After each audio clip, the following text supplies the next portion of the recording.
Hey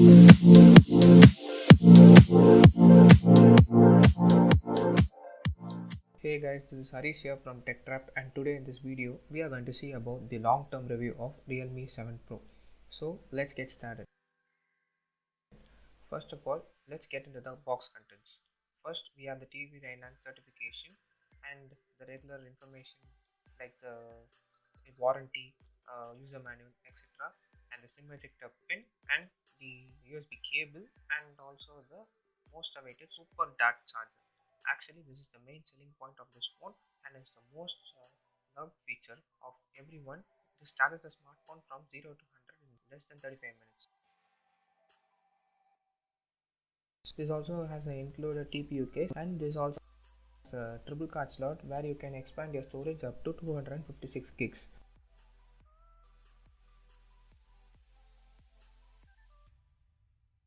Let's get into the build quality. The build quality of the phone is good. It has a plastic back with the power button on the right hand side with yellow accents on it. The volume rocker keys and SIM card tray on the left hand side of the phone. Top as a secondary noise cancellation microphone, and the bottom as the Type C port, microphone, speakers.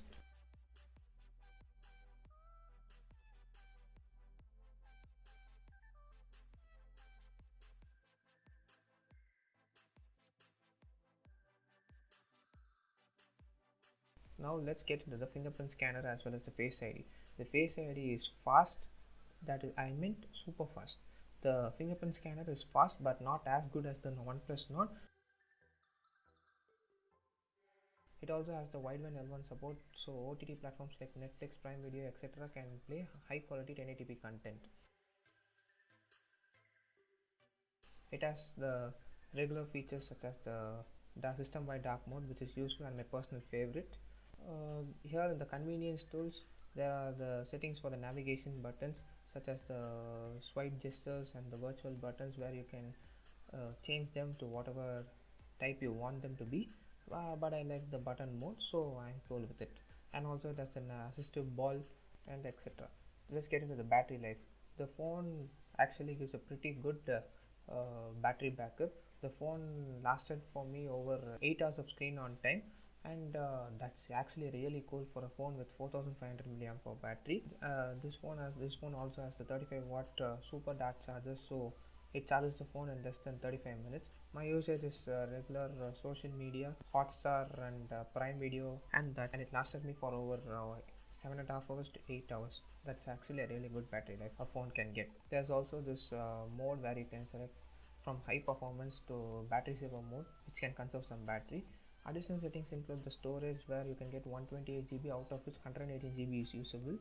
And also there's a feature to turn off the ads. Get into the settings and search for click on the additional settings and go to the get recommendations tab and turn off the get recommendations. Now you don't receive any ads from the mobile phone. So it runs on the latest Realme UI 1.2 on top of Android 10, and it has also the latest security patch of October. My variant is 6GB RAM and 128GB, and I don't feel any lags or stutters in my usage. The phone is running on Snapdragon 720G, but a Snapdragon 730G would have been nice. There's also this app cloner feature where you can clone some of the supported apps, and there's also this game space. I have played Call of Duty Mobile on this phone, and this phone handles it at ease because this gaming processor has performance related chips and it didn't lag at any point. In the Realme lab, we have a good amount of features such as the dual mode audio, smooth scrolling, ultra nighttime standby, which enables you to conserve battery while the phone is in idle state.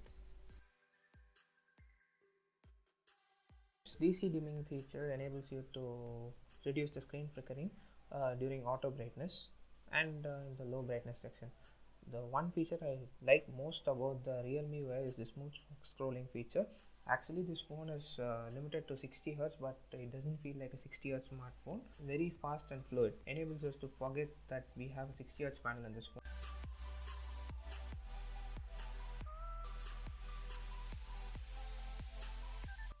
They also have integrated the Google apps such as the Google Phone and Google Messages app instead of installing the native phone app or the Messages app. That's a cool initiative from Realme, and it has also been implemented on the OnePlus Nord as well.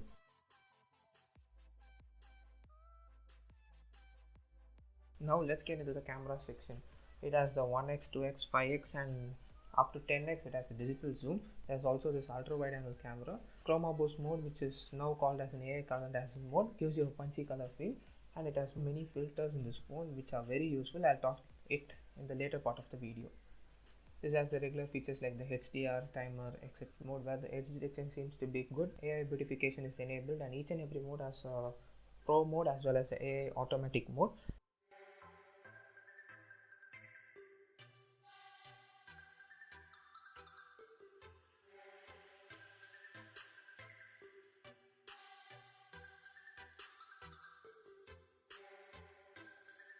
And the cool feature about this smartphone is this pro video mode. Actually, none of the smartphone manufacturers in this segment give a pro mode for the videos. And also this has a super stable video and also the ultra steady stable video. I'll show samples for each of them in the later part of the video. The pro mode can be used for the main sensor as well as the ultra wide angle sensor. Then this also has the ultra macro mode, slow motion, panorama, many other common features. And the most important feature about the smartphone is they have night mode for the front and back camera as well. So the night mode also has a pro mode where you can change the exposure white balance. That's a cool initiative from Realme UI. And by the way, the video recording maxes out to 4K 30 fps at the back side, and in the front camera the video recording maxes out at 1080p 30. The video clarity seems to be good, and also has the slow motion for the front camera as well.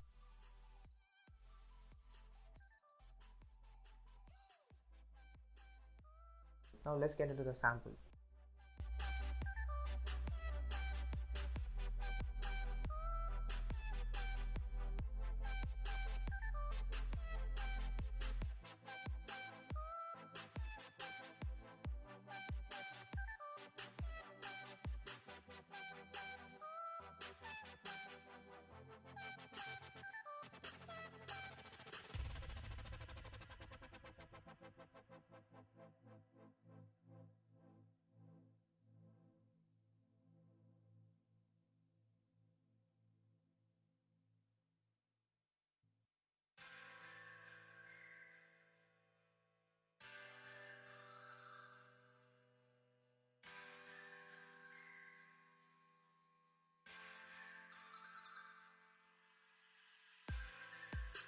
Front camera, the quality seems to be good, but the saturation is a bit high. There's a good dynamic range for this front camera as well, and the portrait mode seems to do a good job by retaining the detail levels of the photo as well as maintaining the edge detection.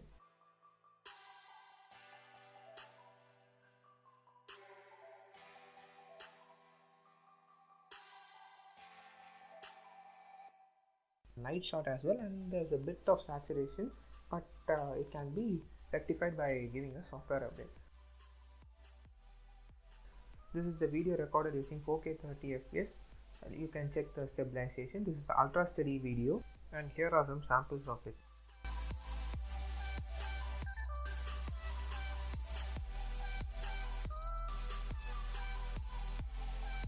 And this is a bokeh video. Its detection is good, and the video clarity seems to be good. You can also use the zoom lens as well.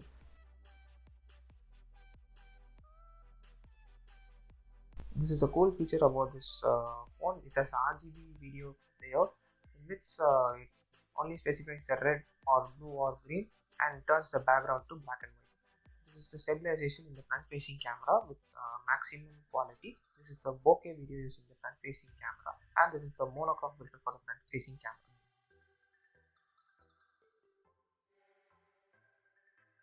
This is the slow motion video, the front facing camera. It works pretty good.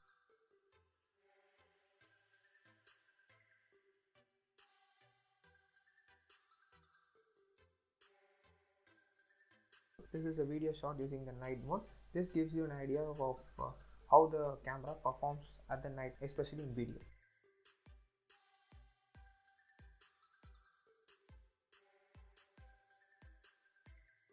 So overall, under the segment of 22K, this is a smartphone I would go for. So hope you guys liked the video. Make sure to like, share and subscribe, and press the bell icon to get your updates regularly. Thank you.